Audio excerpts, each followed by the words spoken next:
예, 그러면 지금부터 후견제도 내용에 대해서 본격적으로 강의를 하겠습니다. 이게 방금 앞에 보신 동영상 자료와 중복되는 부분도 좀 많이 있고 이래서 중복되는 부분은 간단하게 빨리빨리 넘어가고 가급적이면 빨리 진행하는 걸로 해서 시간을 1시간 안에 끝낼 수 있도록 열심히 해보겠습니다. 일단 후견제도의 취지는 후견제도의 의의, 후견제도 필요성, 이념, 유형과 내용에 대해서 설명을 해드리겠는데요. 저는 개인적으로 성년후견 제도를 이해하실 때 내가 피후견인이 된다면 어떡할까 이런 생각으로 이 제도를 한번 보시면 좀 더 이해가 잘 되실 것 같습니다. 지금은 후견인의 역할을 한다 하니까 너무 엄청 힘들고 고단한 일이다 생각되시는데 내가 만약에 어떠한 사유로 피후견인이 된다면 그때 나는 어떻게 해야 될까 이렇게 한번 생각해 보시면 좀 더 다른 관점에서 이 제도를 볼 수 있지 않을까. 꺼주실래요? 잘 보이세요? 네. 그래요? 예. 일단 후견제도란 무엇일까요? 에 대해서 정신적 제약을 가진 사람들이 후견인의 도움으로 재산관리 및 신상보호를 받아 존엄한 인격체로 자신의 삶을 영위해 나갈 수 있도록 하기 위한 제도. 방금 동영상에서 보신 대로 의사결정 대체 지원 후원 제도입니다. 후견 제도는 치매, 뇌손상장애, 발달장애, 지적장애인, 정신장애 등으로 일상 사무를 혼자서 처리하지 못하는 사람들한테 필요하고요. 피후견인의 정신적 제약으로 인해 적절한 사무 처리가 이루어지지 못하는 상황에서 필요한 것인데 피후견인을 위한 것이 아닌 피후견인의 주변인들의 필요로 하는 청구는 원칙적으로 받아들여지지 않습니다. 후견 제도의 이념에 대해서 설명해 드리겠는데요. 후견제도의 이념과 원칙에 대하여 보면 후견제도의 이념은 피후견인의 의사를 존중한다는 것이고 잔도 능력을 활용한다는 것입니다. 첫 번째 필요성의 원칙은 피후견인의 필요에 의해서 최소한 사용한다는 원칙입니다. 최소한으로 사용되어야 한다. 두 번째 정상화의 원칙. 격리보다는 정상 회복을 위해 보호와 지원이 되어야 된다는 원칙인데 KBS 명견만리에 보시면 치매사회 생존법이라는 유튜브 강연이 있는데 이걸 보시면은 아주 설명이 잘 되어 있으니까 이 정상화 원칙에 대한 이해를 쉽게 하실 수 있습니다. 마지막으로 보충성의 원칙에 대해 안내해드리면 법정 후견보다 임의 후견이 의사결정 대행보다 의사결정 지원이 우선돼야 된다. 상당히 어렵습니다. 이 세 가지 원칙 중에 제일 어려운 것 같은데 이가 후견 제도는 최후의 수단으로 고려돼야 된다. 다른 후견 제도 이외에 다른 제도가 있으면 그 제도를 이용하고 마지막으로 후견 제도를 이용하라는 그런 취지입니다. 그러려면 후견 제도 이외의 제도가 정비되어 있어야 되는데 우리나라는 아직 이 부분에서 좀 미흡한 부분이 많이 있으니까 일반적으로 후견인들께서 많이 관심을 가지셔야 될 것 같습니다. 예를 들어 미국 같은 경우에는 신탁을 활용해서 많은 부분을 커버하고 있거든요. 보충성의 원칙, 피후견인의 의사를 존중하는 임의후견이나 신탁제도를 우선 활용하여야 하며 법정후견은 보충적 제도이다. 가령 치매 초기에는 후견 계약을 통한 임의후견을 고려해 볼 수 있고 신탁을 통한 재산관리도 고려해 볼 수 있습니다. 신탁과 관련한 판례를 하나 소개해 드리면 신탁이란 재산을 수탁자에게 믿고 맡기는 재산관리 제도인데요. 여기에 재산이란 신탁 재산을 말하고 믿고 맡기는 경우, 믿고 맡기는 사람이 위탁자, 내가 맡기게 되는 사람이 수탁자입니다. 아래의 신탁 판례는 2011년에 개정된 신탁법 60조의 수익자 연속 신탁에 대한 판례인데요. 판례의 개요를 보면 원고는 위탁자로 고령의 어머니입니다. 2014년도에 계약을 했는데요. 지금부터 5년 전입니다. 2014년 피고인 수탁자 은행과 시중은행과 사이에 원고 모를 위탁자 및 생년 수익자로 하고 원고의 딸들을 사후 1차 수익자로 하여 원고 소유 부동산과 현금 9억 원. 부동산도 상당히 많더라고요. 건물도 있고 꽤 큰 자산가였는데 신탁재산을 피고 은행을 수탁자로 하여 신탁하기로 하는 내용의 계약을 체결한 사건이었습니다.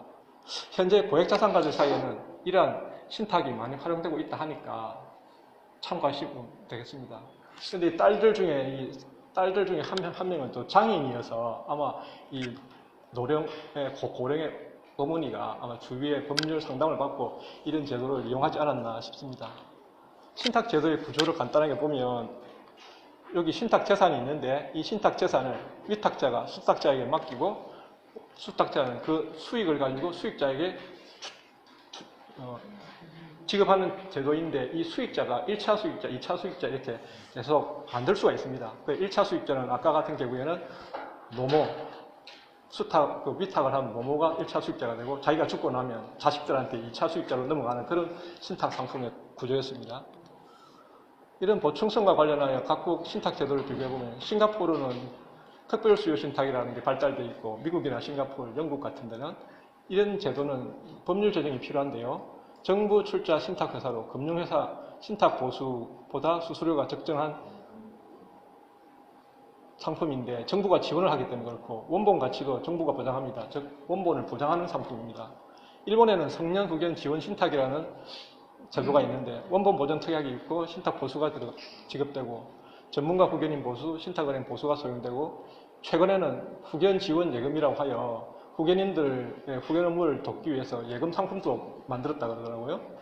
우리나라는 성년 후견 지원 신탁이라는 시중은행 상품이 있긴 있는데 이거는 일반 금융 상품이고 시중은행 금융 상품으로 원금 보장이 안 되고 신탁 수수료가 좀 과다한 편입니다. 다른 나라에 비해서. 제가 이걸 언급하는 이유가 제가 감독한 사건 중에 이런 사례가 있었습니다. 고령의 노모인 후견인이 자신의 계좌로 장애인 자녀들이 2명이 있었는데 딸아들이 장애인이더라고요. 둘 다.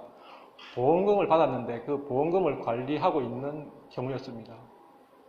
고령의 노모가 요양보호사 자격증까지 땄다가 나이가 60이 넘으셨더라고요. 거의 70 다 돼가시던데 요양보호사 자격증을 다 땄더라고요. 자식을 위해서.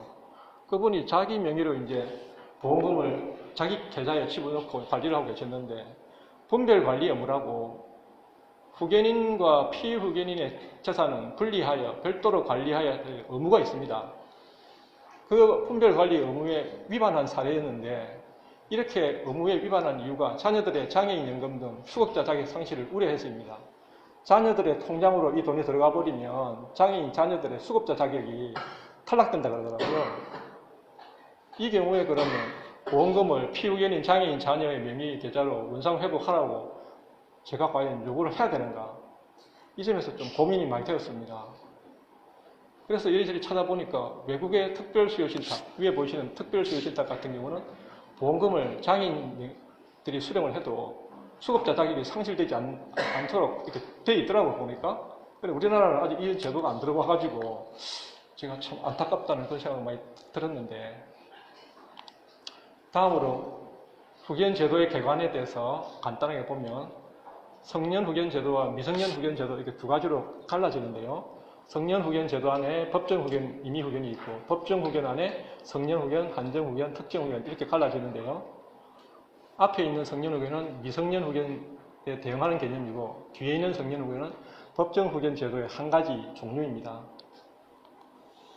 후견 개시의 실질적 요건으로서 전신적 제약에 따라서 앞에처럼 이렇게 구분을 했는데요. 성년 후견 후견은 사무 처리 능력이 지속적으로 결여된 사람을 대상으로 합니다. 예를 들어 중증 치매나 뇌병변이란 뇌출혈을 말합니다. 통계를 보니까 중증 치매가 26%, 뇌병변이 41%였습니다. 꼭 치매 노인들만 성년 후견을 받는 게 아닙니다. 한정 후견은 사무 처리 능력이 부족한 사람들인데요. 예를 들어 조현병이나 정신분열병이 걸린 분들을 말하고요. 특정 후견은 일시적 후원 또는 특정 사무의 후원이 필요한 경우의 사람으로 경미한 정신적 제약, 여기는 학설이 대립되고 있는데 실무에서는 경미한 정신적 제약이 있는 사람만 특정 후견을 할 수 있다고 지금 하고 있는 것 같습니다. 장애인 복지법에 의한 발달장애인 공공후견사업, 치매관리법에 의한 치매 공공후견사업 등으로 경증 치매의 경우 이런 경우에 특정 후견인을 선임하여 특정 후견인이 후견 업무를 보는 경우가 있습니다. 임의 후견은 후견 계약인데 정신적 제약이 생길 것을 대비하여 치매 초기나 이럴 때 미리 계약을 해두는 경우입니다.